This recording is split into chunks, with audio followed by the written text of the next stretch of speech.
Super Kirby Clash is a beat-em-up entry in the Kirby series that Nintendo advertises as free to start. But not only is it not free to start or free to play, it's just plain free. Don't let anyone fool you.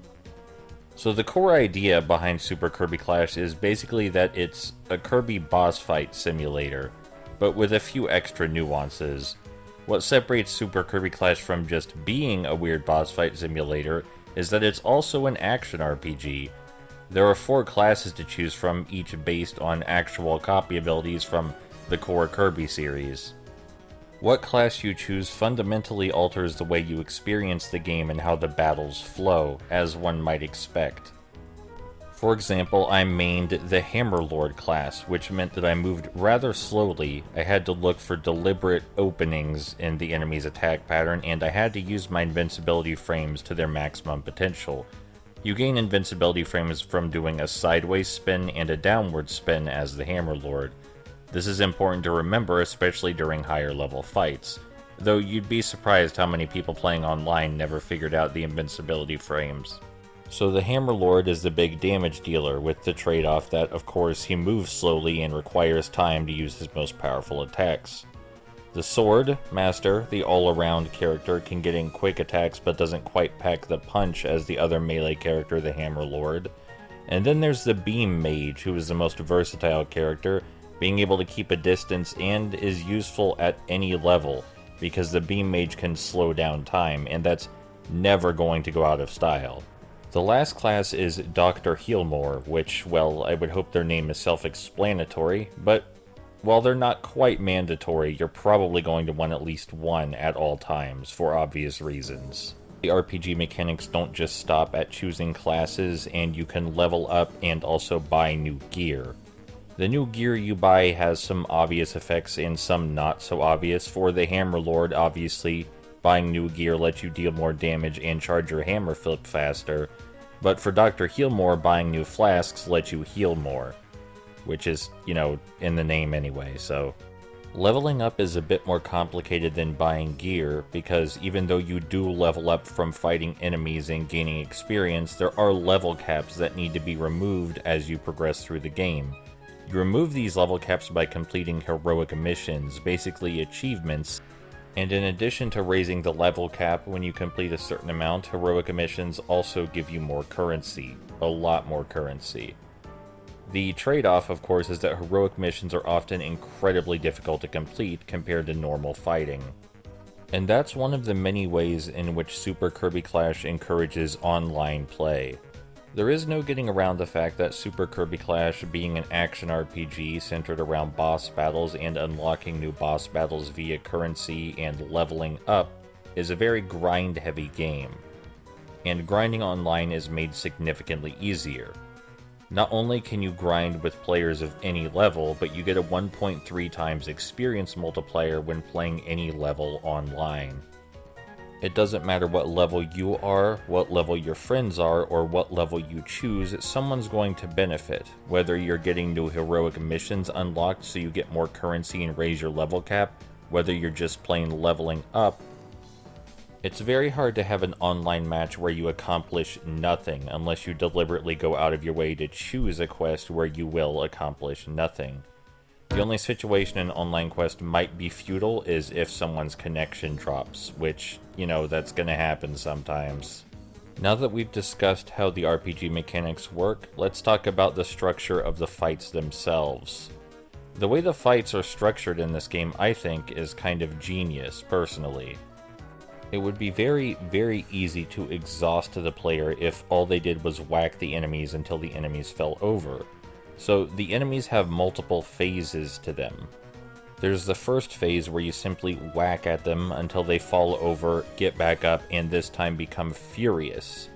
Them becoming furious not only alters their attacks slightly, but does signal to the player that in spite of the fact that the boss has immense amounts of health, you are doing something, you are making progress. It lets you know that you're doing well. And then during the second phase of any boss fight, while they are furious, you can smack tablets out of them, which you can use to perform a special attack called Team Meteor, further adding to a sense of progression, and the Team Meteor also stuns the boss enemy for quite some time. The way the fights flow means that they rarely get boring because of all these little intermissions that stop it from just being plain smacking all the time.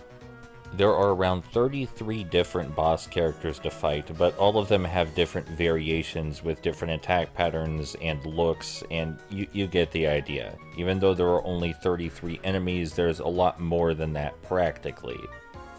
And 33 bosses is a wide variety to begin with, so, let's not split hairs here. The game has plenty of variety, even given its rather long runtime. Each fight brings something new and interesting to the table, and even though you're going to be fighting some of the same enemies quite a bit while grinding, there's enough to choose from that I doubt you're going to get too tired of it. The core fighting mechanics are great and encourage exploration of the individual class nuances. The way the battles flow is genius in the way it keeps the players engaged at all times and lets them gauge their progress without having to actually use any kind of gauge or meter. And normally this is about where I'd try to wrap things up, but because this game was advertised as free to start and most people consider it free to play, we do have to talk about the free to play elements. A bit earlier I mentioned that there was currency. This currency is called gem apples, and it's used to do everything. You use gem apples to buy items to beef your character, to buy new gear, new weapons, to unlock new battles. You use gem apples for everything progression related. And while you can, in fact, buy gem apples using a microtransaction system with real money, that's far from necessary. It's even less necessary than most free-to-play games. You see, you gain currency just by completing heroic missions.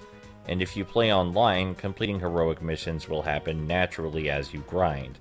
You'll get more than enough gem apples to finish the game and get both endings, without ever feeling squeezed to spend any real money. I would say that the microtransactions are bad, but they're not bad because they're squeezing the player for money or that the microtransactions feel mandatory. The microtransactions are bad because they're so unnecessary to the game progression, and yet they're there anyway. If this game were released for $40 without any microtransactions whatsoever, with the gem apple system still in place, I think that would be perfectly acceptable. What the microtransaction system actually does is encourage people to spend real money to avoid getting good at whatever class they've chosen. The microtransactions are not necessary, they're just a way to cheat yourself out of having a good time. So yeah, this free-to-play game with a lot of microtransactions in it, actively more fun if you avoid the microtransactions. I got both endings without spending a single cent, and my experience would have been much worse if I cheated myself by buying gem apples directly. So, knowing that you can ignore the microtransactions even exist, this is a fantastic game. It being free, not really important. I feel like they easily could have just charged money for this as a retail product, but if that's your thing, I got 14 hours of free entertainment out of this, and this is now my favorite Kirby game to date, with Star Allies being a close second. It's creative, it's fun, it encourages that players explore the nuance of its limited combat mechanics, the progression system and flow of the fights is genius, and it just feels good to go on a long journey as a hero and do the right thing and save the world at the end of it all. It's just a game that makes you feel good, makes you feel like a real hero. And it helps that it's just really fucking fun to hit shit, too. So that's Super Kirby Clash. It's free, so just go fucking play it.